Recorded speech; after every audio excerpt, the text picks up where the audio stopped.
Students हम discuss करेंगे important news के बारे में। First news is regarding the international space station के पर्सपेक्टिव से है।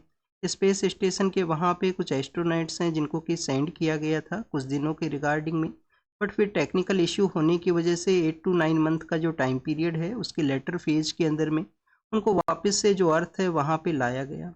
तो स्टूडेंट्स उन एस्ट्रोनॉट्स के अंदर में एक सुनीता विलियम्स भी हैं जो कि इंडियन ओरिजिन से बिलोंग किया करती हैं। इस न्यूज़ के अंदर में हमारे एग्जाम के पर्पज़ से क्या बेसिक इन्फॉर्मेशन आपको पता होना चाहिए। फर्स्ट ऑफ ऑल आपको इंटरनेशनल स्पेस स्टेशन के बारे में जानकारी होना चाहिए कि कब इसको सेटअप किया गया था, कौन कौन से कंट्रीज़ का जो कोऑपरेशन है उसके थ्रू ये सेटअप हुआ, कहाँ पे ये सिचुएटेड है। सेकंड अगर हम डिस्कस करें स्टूडेंट्स, इनका जो कैप्सूल है जब एस्ट्रोनॉट्स को वापस से लाया गया तो इनका जो कैप्सूल है वो लैंड हुआ था गल्फ ऑफ फ्लोरिडा के वहाँ पे, जिसको कि रिसेंटली यूएस के जो न्यू प्रेसिडेंट है डोनाल्ड ट्रंप उनके द्वारा गल्फ ऑफ अमेरिका का जो नाम है वो दिया गया, उसको रीनेम है वो किया गया। तो आप देखिए कि वो जो वाटर बॉडी है वो भी न्यूज़ के अंदर में है, तो उसके रिगार्डिंग में भी हम यहाँ पे रीड करेंगे। तो स्टूडेंट जो वाटर बॉडी है वो है गल्फ ऑफ मैक्सिको, जिसको रीनेम किया गया है गल्फ ऑफ अमेरिका के रूप से। तो अब आप देखिए कि डिस्कशन को स्टार्ट करें। फर्स्ट है इंटरनेशनल स्पेस स्टेशन के पर्सपेक्टिव से।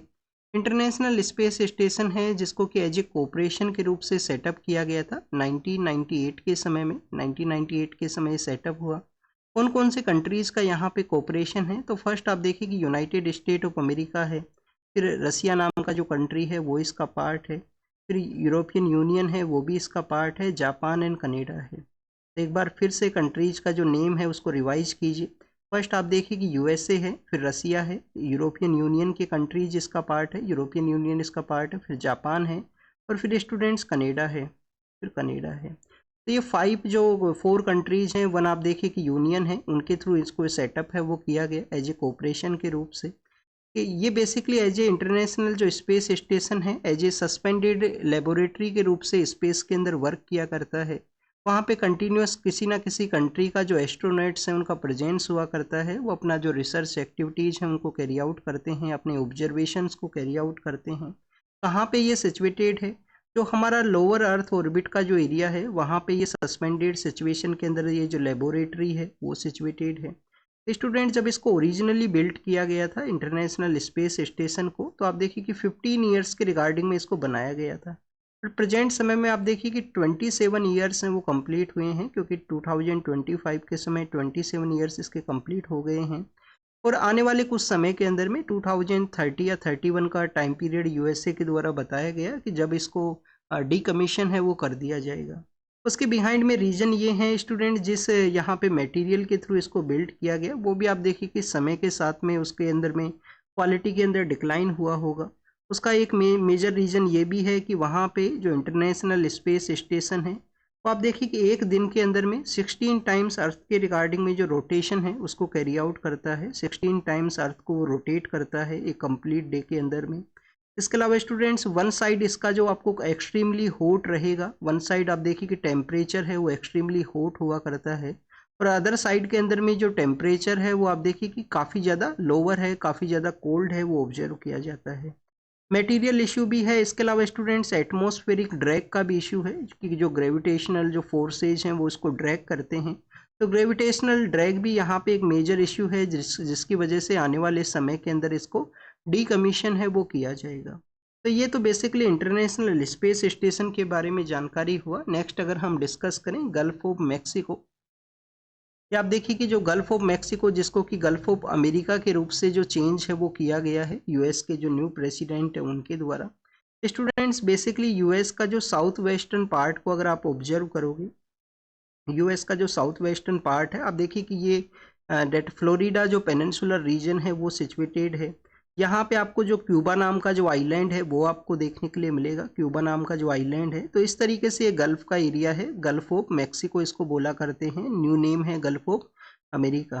तो स्टूडेंट्स यहाँ पे किस वाटर बॉडीज़ के साथ में ये कनेक्ट करता है, क्योंकि हर एक वाटर बॉडी है वो कनेक्ट होता है स्ट्रेट के थ्रू या चैनल्स के थ्रू में। तो यहाँ पे स्टूडेंट्स फ्लोरिडा पेनिनसुला होने की वजह से जो फ्लोरिडा स्ट्रेट है, फ्लोरिडा स्ट्रेट के थ्रू जो Gulf of the America and Mexico है वो कनेक्ट होती है किसके साथ में, अटलांटिक ओशन के साथ में। तो ये आपको याद रखना है कि फ्लोरिडा स्ट्रेट के थ्रू, फ्लोरिडा जो स्ट्रेट है उसके थ्रू ये कनेक्ट होता है। ये क्यूबा आइलैंड है, क्यूबा का जो आइलैंड है वो सिचुएटेड है, जिसको कि शुगर बाउल के रूप से भी जानते हैं कि शुगर यहाँ पे जो प्रोडक्शन है उसका काफ़ी ज़्यादा हुआ करता है। नेक्स्ट आप देखिए कि यहाँ पे यूकेतिन जो चैनल है, यूकेतिन चैनल के थ्रू ये कैरेबियन सी के साथ में कनेक्ट होता है। यहाँ पे कैरेबियन जो सी है उसके साथ में यूकेतिन जो चैनल है उसके थ्रू इसका जो कनेक्टिविटी है gulf of Mexico and America का। तो ये लोकेशंस हमने यहाँ पे रीड किया। अगर आपको लोकेशन का नहीं पता है तो एटलास के अंदर जाके इनका प्रैक्टिस जरूर से करना। यूपीएससी एग्जाम के अंदर में काफ़ी बार जो कोल्ड करंट है, हॉट करंट है, उसके रिगार्डिंग में भी क्वेश्चन पूछ लेता है। ये आपके ज्योग्राफी के ही पार्ट्स हैं। आप देखिए कि लास्ट ईयर भी अगर हम ज्योग्राफी के बारे में रीड करें 2024 के प्रीलिम्स के पेपर के अंदर में, तो 6 to 7 क्वेश्चंस ऐसे थे जो डायरेक्टली एनसीईआरटी बेस आपसे सवाल हैं वो पूछे गए थे। तो काफ़ी बार बेसिक इन्फॉर्मेशन से भी सवाल हुआ करते हैं। बेसिक इन्फॉर्मेशन आपका हमेशा जो अंडरस्टैंडिंग है वो आपका अच्छा से होना चाहिए, क्योंकि आपको अच्छे से जब पता रहेगा तो ही आप एग्जाम के अंदर में क्वेश्चंस को करेक्ट कर पाओगे। कम समय के अंदर में आप उसको अटेम्प्ट करोगे अच्छे से अगर आपने प्रैक्टिस किया है तो। नेक्स्ट स्टूडेंट्स फार्मर्स के रिगार्डिंग में है। फार्मर्स के साथ में जो गवर्नमेंट का जो टॉक है वो आप देखिए कि यहाँ पे स्टार्ट हुआ है। फार्मर्स का जो डिमांड है, सेंट्रल अथॉरिटीज़ हैं, सेंट्रल मिनिस्ट्रीज हैं जो एग्रीकल्चर का। अब इस टॉक के अंदर में एक नेक्स्ट डेट है वो बताया गया है कि नया जो नेक्स्ट जो मीटिंग है वो मई के मंथ के समय किया जाएगा। फार्मर्स का डिमांड क्या है कि जो मिनिमम सपोर्ट प्राइस जो गवर्नमेंट के द्वारा प्रोवाइड किया जाता है उसको लीगल स्टेटस है वो ग्रांट कर दिया जाए, कि उसको लीगल स्टेटस दे दिया जाए। एक बिल लाया जाए पार्लियामेंट के अंदर में। एमएसपी आप देखिए कि जो प्रेजेंट समय में एमएसपी को जो डिसाइड किया जाता है commission for agriculture cost and price है। मिनिस्ट्री ऑफ एग्रीकल्चर के अंडर में ये कमीशन है, उनके द्वारा रिकमेंड किया जाता है, फिर गवर्नमेंट के द्वारा उसको एक्सेप्ट किया जाएगा। कैबिनेट कमेटी जो इकोनॉमिक अफेयर्स है उसको अप्रूवल करती है। उसी के बाद में किसी भी क्रॉप के रिगार्डिंग में जो परचेज करना है गवर्नमेंट को, मिनिमम सपोर्ट प्राइस है वो उतना उसका रहेगा। काफ़ी बार गवर्नमेंट के द्वारा आप देखिए कि भावांतर भुगतान योजना है वो भी चलाया गया था, कि जो ओरिजिनल मार्केट के अंदर जो परचेज है उसका और एमएसपी का अगर कोई डिफरेंस है तो जो यहाँ पे जो डिफरेंस मनी का जो डिफरेंस है वो पेड कर दिया जाएगा। कि वहाँ पे कुछ स्टेट गवर्नमेंट का ये इनिशिएटिव था, हरियाणा है, मध्य प्रदेश का इनिशियल पार्ट के अंदर में। फिर गवर्नमेंट ने भी उसको अडोप्ट किया कि यहाँ पे कोई भी डिफरेंस है क्रॉप के सेलिंग के रिगार्डिंग में एमएसपी का, उसको भी परचेज है वो किया जाएगा।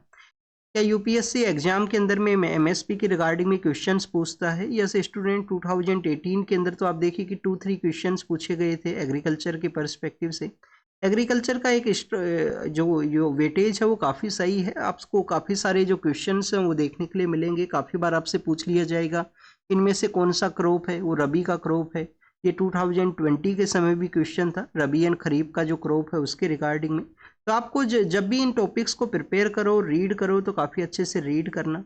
और इसके अलावा आपको देखिए कि जनरल अवेयरनेस है वो तो बेसिकली होना ही चाहिए, कौन सा क्रॉप है वो कब उगता है, और उनके बारे में एनसीईआरटी बुक के अंदर भी मेंशन है। नेक्स्ट अगर हम बात करें स्टूडेंट्स, तो नेक्स्ट न्यूज़ है न्यूजीलैंड के जो पॉलिटिकल लीडर हैं जो कि इंडिया के विजिट के लिए आए। राइस इन अ डायलॉग के अंदर इनके द्वारा पार्टिसिपेट किया गया। तो द हिंदू के अंदर में इनके द्वारा एक अपना इंटरव्यू है वो पब्लिश हुआ है, और इनके कंट्री का और इंडिया के साथ में किस तरीके से रिलेशन है, न्यूजीलैंड और इंडिया का जो रिलेशन है वो किस तरीके से बूस्ट होगा, उसके रिगार्डिंग में डिफरेंट इश्यूज़ के रिगार्डिंग में डिस्कशन है वो किया गया है। एग्जाम के पर्पज़ से जो बेसिक इन्फॉर्मेशन है उसको हम यहाँ पे डिस्कस करेंगे। फर्स्ट ऑफ ऑल स्टूडेंट्स, इनके द्वारा मेंशन किया गया कि इनका जो कंट्री है न्यूजीलैंड जो है वो एक लिबरल डेमोक्रेसी बताया गया है। लिबरल डेमोक्रेसी है, मिलिटरिस्टिक उनका जो सिचुएशन है वो नहीं है। मिलिट्री का आप देखिए कि इनके द्वारा बताया गया है कि टू मच जो प्रेजेंस है वो नहीं है इनके पास में, कोई अदर कंट्री का भी प्रेजेंस नहीं है नियर बाई एरिया के अंदर में।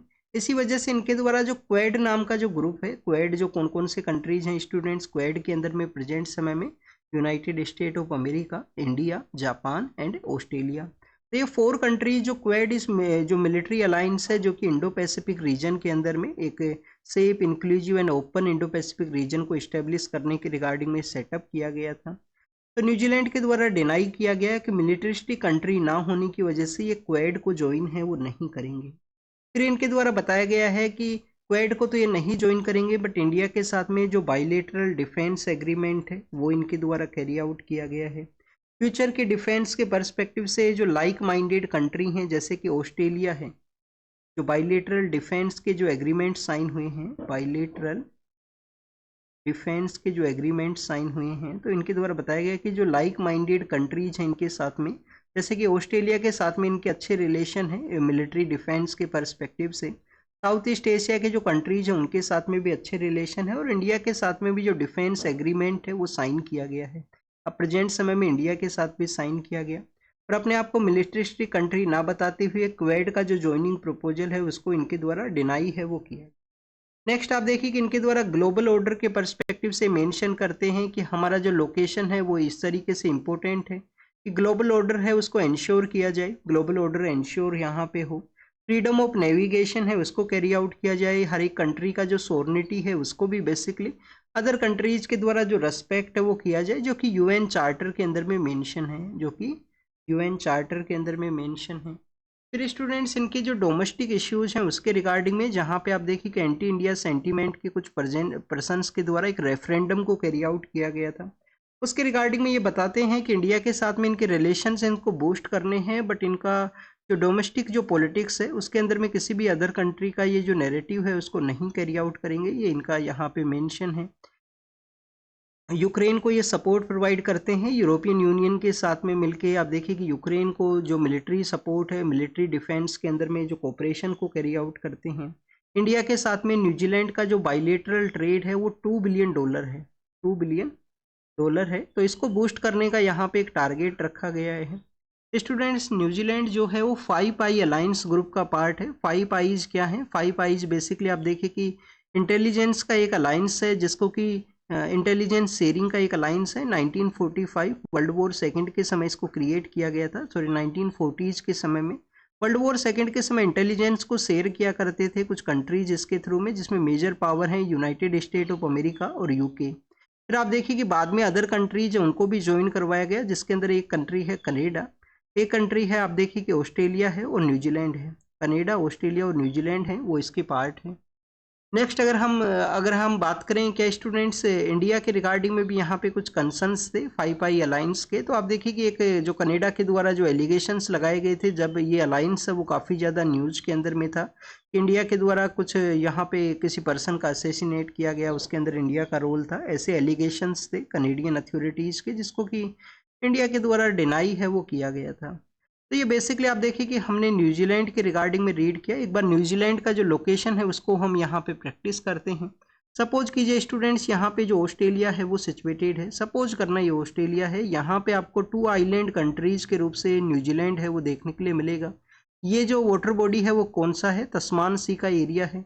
तस्मान सी जो पैसिफिक ओशियन के साथ में जो कनेक्ट करता है, यहाँ पे जो स्ट्रेट पास होता है जिसको कि हम कुक स्ट्रेट के नाम से जानते हैं, ये कुक स्ट्रेट है। ये लोकेशन आप प्रैक्टिस जरूर से कर लेना अपने एटलास के अंदर में।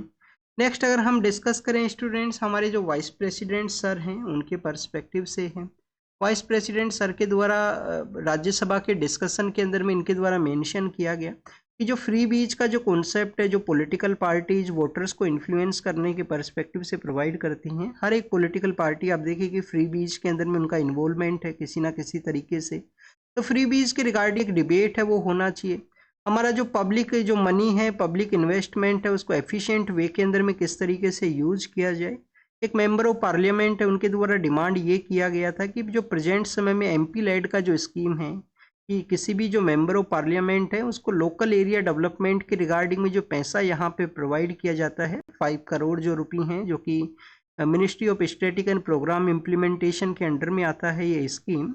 तो आप देखिए कि ये जो पैसा यहाँ पे जो प्रोवाइड किया जाता है इसका भी आप देखिए कि इसको इंक्रीज किया जाए, क्योंकि जो स्कीम को जब इनिशिएट किया गया था उस समय इस मनी को डिसाइड किया गया था। समय के साथ में जो यहाँ पे एक्सपेंडिचर हैं, जो कंस्ट्रक्शन वर्क्स हैं, उनका भी जो प्राइस है वो इंक्रीज हुआ है। तो उसको यहाँ पे एमपी लेड स्कीम है उसको उसका जो फंडिंग है उसको इंक्रीज किया जाए। तो उसी के रिगार्डिंग में वाइस प्रेसिडेंट सर के द्वारा ये जो कंप्लीट डिस्कशन रहा फ्री बीज के पर्सपेक्टिव से, इफेक्टिव पॉलिसी रहे, पब्लिक इन्वेस्टमेंट है, पब्लिक जो हमारा गवर्नमेंट के पास में जो फंड है उसका एक इफेक्टिव वे के अंदर यूटिलाइज है वो किया जाए। नेक्स्ट अगर हम डिस्कस करें स्टूडेंट्स, इंडियन जुडिशियल सिस्टम के बारे में है। अब आप देखिए कि इंडियन जुडिशियल सिस्टम के रिगार्डिंग में यहाँ पे जो टॉर्चर का जो इशू है वो एक शैडो क्रिएट करता है। कैसे हमें कुछ जो डिक्टेटर कंट्रीज हैं उनकी कैटेगरी के अंदर में ये प्लेस करता है। टॉर्चर जो यूएन का जो कन्वेंशन जो है, जो हमने साइन है, सॉरी रेटिफाई है, वो नहीं किया है। तो स्टूडेंट्स यहाँ पे मेंशन ये किया गया कि रिसेंटली एक फ्यूजिटिव ऑफेंडर हैं लंदन के वहाँ पे, जिनका नेम है संजय भंडारी। तो उनको जब एक्स्ट्राडिशन के रिगार्डिंग में कि उनको इंडिया के लिए लाया जाए, इंडिया में आने के बाद में उनसे पूछताछ है वो कैरी आउट किया जाए, तो उनके द्वारा कोर्ट के अंदर में एक पेटिशन को फाइल किया गया। कोर्ट के पेटिशन के अंदर बताया गया कि इंडियन जो सिस्टम है वहाँ पे कस्टोडियल टॉर्चर है वो काफ़ी ज़्यादा हुआ करता है, कस्टोडियल डेथ काफ़ी ज़्यादा है। और यूएन का जो कन्वेंशन अगेंस्ट द टॉर्चर है, यूएन का जो कन्वेंशन अगेंस्ट टॉर्चर है वो इंडिया के द्वारा रेटिफाई है वो नहीं किया गया। तो आप देखिए कि वहाँ के कोर्ट के द्वारा एक्स्ट्राडिशन है उसको डिनाई किया गया है। फ्यूजिटिव जो पर्सन है उसकी जो राइट्स हैं उनको अपहोल्ड किया गया कि आपको नहीं से एक्स्ट्राडिशन है वो नहीं किया जाएगा, इंडिया के लिए नहीं सेंड किया जाएगा। तो स्टूडेंट्स इसी तरीके से 26/11 का जो हमारे यहाँ पे टेरर अटैक रहा था उसके अंदर एक पर्सन इन्वॉल्वमेंट था, तो है वो राणा उनका नेम है, एक पर्सन है राणा नाम से। तो आप देखिए कि उनको उनका भी जो एक्स्ट्राडिशन है उसको भी उनके द्वारा कोर्ट के अंदर में इसी वजह से चैलेंज किया गया। हो सकता है कि इस केस का जो जजमेंट है उसको उनके द्वारा कोर्ट कर दिया जाए उनके लॉयर के थ्रू। समय समय पे ये आपको देखने के लिए मिलेगा कि एक्स्ट्राडिशन के प्रोसेस के दौरान में इंडिया को काफ़ी सारे कंट्रीज के द्वारा कन्वेंशन अगेंस्ट टॉर्चर को यूटिलाइज करते हुए एक्स्ट्राडिशन है उसको डिनाई है वो किया जाता है। इंडिया स्टूडेंट्स आप देखिए कि ह्यूमन राइट का हमेशा इंडिया के द्वारा सपोर्ट है वो प्रोवाइड किया गया है। इंडिया के द्वारा सबसे पहले इस यूएन का जो प्लेटफॉर्म है वहाँ पे कन्वेंशन जो टॉर्चर के अगेंस्ट में जो कन्वेंशन है उसके डिक्लेरेशन को इंडिया के द्वारा प्रपोज किया गया था यूएन के प्लेटफॉर्म के ऊपर में। फिर आप देखिए कि इसको रेटिफाई नहीं किया गया जब कन्वेंशन एग्जिस्टेंस में आया, United nation convention against torture, उसको इंडिया के द्वारा रेटिफाई है वो नहीं किया गया। रेटिफाई ना करने की वजह से इंडिया आप देखिए कि ऐसे जो कंट्री हैं जहाँ पे डिक्टेटरशिप का जो प्रेजेंस है उनकी कैटेगरी के अंदर में इंडिया को प्लेस किया जाता है। वो कंट्रीज कौन कौन से हैं? अंगोला है, अंगोला के अलावा आप देखिए कि ब्रुनई नाम का जो कंट्री है, अंगोला है, ब्रुनई है, कोमरोस है, कोमरोस है, आप देखिए कि इसके अलावा गैम्बिया है, हैती है, सूडान है। तो ये वो कंट्री जो डिस्क्रेडिटेड हैं, किसी भी इशू के रिगार्डिंग में इनको जो वहाँ पे ट्रस्ट है वो नहीं कैरी आउट किया जा सकता है। वहाँ पे आप देखिए कि डेट कंटिन्यूस वायलेंस वहाँ पे है, चाहे वो सेक्शन वायलेंस हो, चाहे कम्युनिटीज़ का एक दूसरे के अगेंस्ट में वायलेंस वहाँ पे हो। तो इन कंट्रीज़ की कैटेगरी के अंदर में इंडिया को रखा जाता है। तो इंडियन जुडिशियल सिस्टम को जो टॉर्चर ओवरशैडो करता है, तो जुडिशियल सिस्टम को रिगार्डिंग में आप देखिए कि समय समय पे कोर्ट्स के द्वारा भी इसको ऑब्जर्व किया गया है कि हमारे यहाँ पे टॉर्चर के अगेंस्ट में जो लॉ है वो होना चाहिए। राज्यसभा का सेलेक्ट कमेटी है, राज्यसभा का जो सेलेक्ट कमेटी है उनके द्वारा ये मेंशन किया गया था 2010 के समय। हमारा जो लीगल इश्यूज के रिगार्डिंग में जो ओपिनियन प्रोवाइड करता है लॉ कमीशन के द्वारा भी 2017 के समय में अपनी रिपोर्ट के अंदर बताया गया कि एक कानून का ज़रूरत है हमारे जो इंडियन सिस्टम के अंदर में टॉर्चर के अगेंस्ट में। फिर नेक्स्ट अगर हम बात करें स्टूडेंट्स, यहाँ पे आप देखिए कि कोर्ट के द्वारा डीके बासु केस है, डीके बासु केस है जिसके अंदर में हमारे जो पर्सन हैं जो कि प्रिजन के अंदर में है या कस्टडी के अंदर में है उनकी राइट्स को बताया गया। पुट्टास्वामी केस है, नंबी नारायण केस है।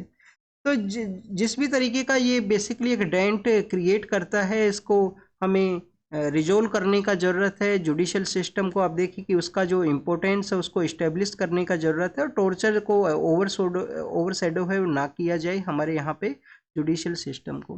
तो this is all the information related to the GS paper second के परस्पेक्टिव से ये आर्टिकल है वो इम्पोर्टेंट है। नेक्स्ट आप देखिए कि एक आर्टिकल डिलिमिटेशन कमीशन के बारे में था, जम्मू एंड कश्मीर के रिगार्डिंग में उसको यूटिलाइज करते हुए मेंशन किया गया, जो भी बेसिकली बताया गया है कि जब सीट्स का अलोकेशन हो तो उसके अंदर में किसी भी तरीके का कम्युनल जो पर्सपेक्टिव है उसको यूटिलाइज है वो ना किया जाए जो डिलिमिटेशन कमीशन के द्वारा। नेक्स्ट अगर हम बात करें स्टूडेंट्स अपार आईडी के बारे में है, जो कि आप देखिए कि न्यू एजुकेशन पॉलिसी का एक कॉन्सेप्ट था, न्यू एजुकेशन पॉलिसी का कॉन्सेप्ट था कि अपार आईडीज है उनको क्रिएट करना है। स्टूडेंट्स ये बेसिकली वॉलंटरी बेसिस पे इसको स्टार्ट किया गया था, वॉलंटरी बेसिस पे इसको स्टार्ट किया गया। बट यहाँ पे अगर हम बात करें तो काफ़ी सारे इश्यूज क्रिएट हुए हैं, पेरेंट्स के द्वारा भी कंप्लेंट्स किया गया है कि वहाँ पे कंटिन्यूस जो कंसर्न्स है उनका रिजोल्व है वो नहीं हुआ करता है। अपार आईडी बेसिकली है क्या? ऑटोमेटेड परमानेंट एकेडमिक रिकॉर्ड का एक रजिस्ट्री है कि एकेडमिक जो रिकॉर्ड है उसका एक रजिस्ट्री आईडी ये क्रिएट करता है। वन नेशन वन स्टूडेंट का जो कॉन्सेप्ट है कि हमारा जो कंप्लीट नेशन है उसके अंदर में जो वन नेशन वन स्टूडेंट का जो कॉन्सेप्ट है उसको ये बूस्ट करता है। आधार के साथ में आपको लिंकेज करना होता है, डिजिटल लॉकर के अंदर में आपके जो डाटाज हैं उनका स्टोरेज हुआ करता है। तो उसी अपार आईडी के बारे में है जो कि आप देखिए कि मैंडेटरी नहीं है, वॉलंटरी बेसिस पे इसको स्टार्ट किया गया था न्यू एजुकेशन पॉलिसी के अंडर में। इंडिया के द्वारा आप देखिए कि जो गाजा स्ट्रिप का एरिया है वहाँ पे सपोर्ट प्रोवाइड किया जाएगा, जिस भी तरीके के सपोर्ट का रिक्वायरमेंट है। इंडिया हमेशा से इजराइल को भी सपोर्ट है, आप देखिए कि पैलेस्टीनियन जो कम्युनिटी का जो डिमांड है उसको भी इंडिया सपोर्ट है वो प्रोवाइड करता है। तो अगर हम बात करें जो पीएलओ है उसको फर्स्ट नॉन अरब कंट्री था इंडिया जिसने पीएलओ को रिकॉग्नाइज किया था। तो गाजा स्ट्रिप के अंदर में जो सिविलियन पर्सनस को जिस भी तरीके का ह्यूमैनिटेरियन सपोर्ट का ज़रूरत है वो इंडिया के द्वारा कंटिन्यूस इसको प्रोवाइड किया जाएगा।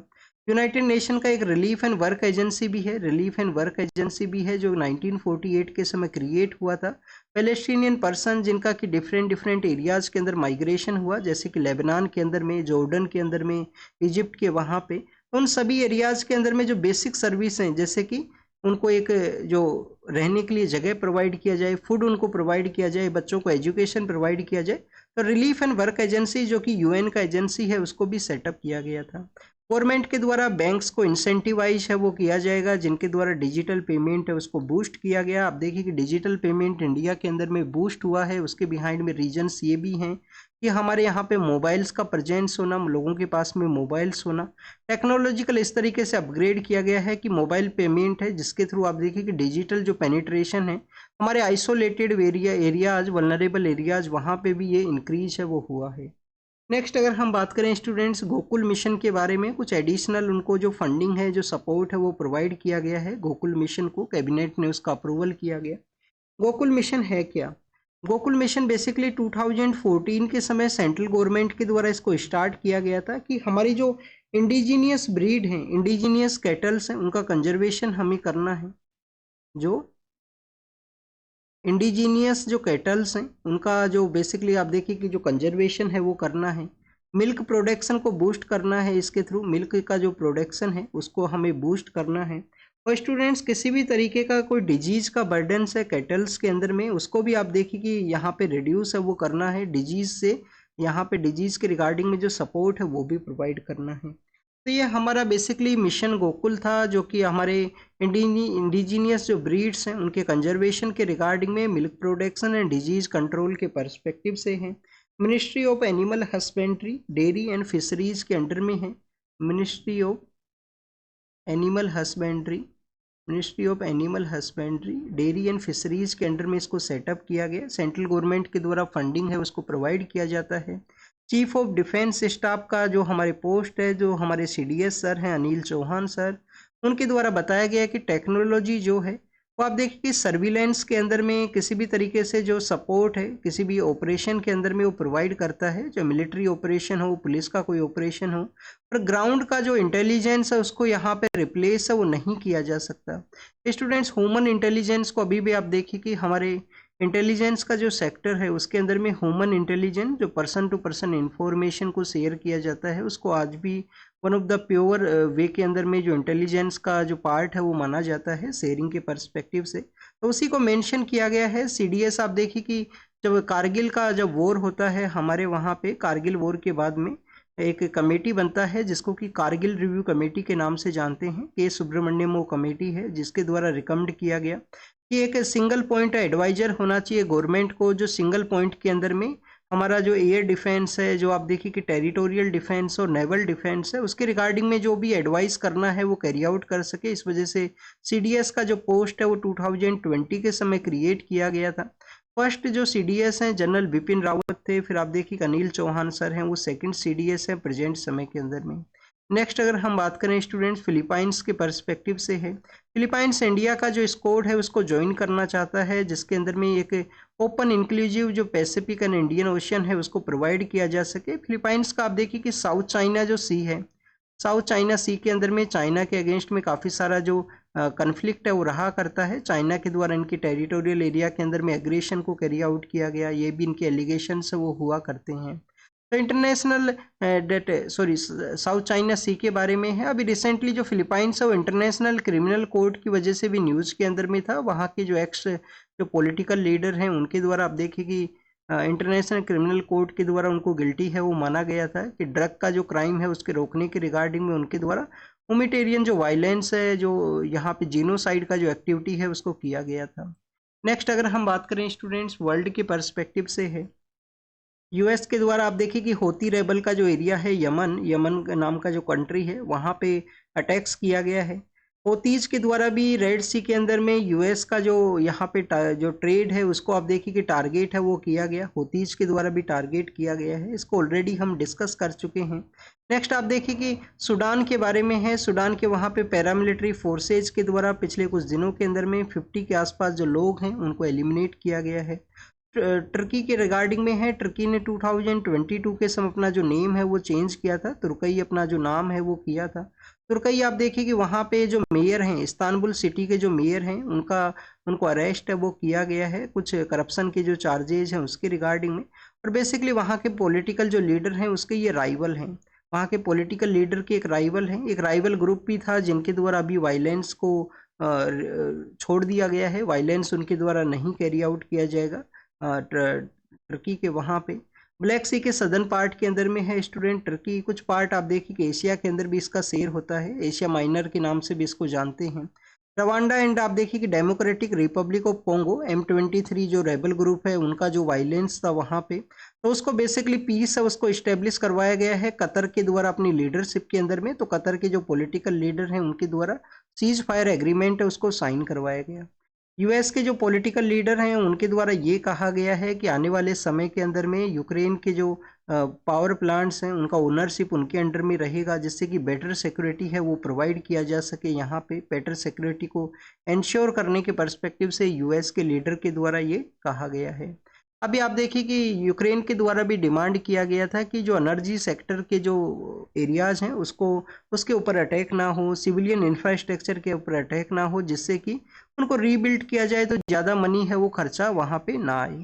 तो ये एग्जाम के पर्पज़ से कुछ बेसिक इन्फॉर्मेशन था। इजराइल ने गाजा के वहाँ पे आप देखिए कि अटैक है वो किया है, कंटिन्यूस उनका ऑपरेशन है इजराइल का वहाँ पे।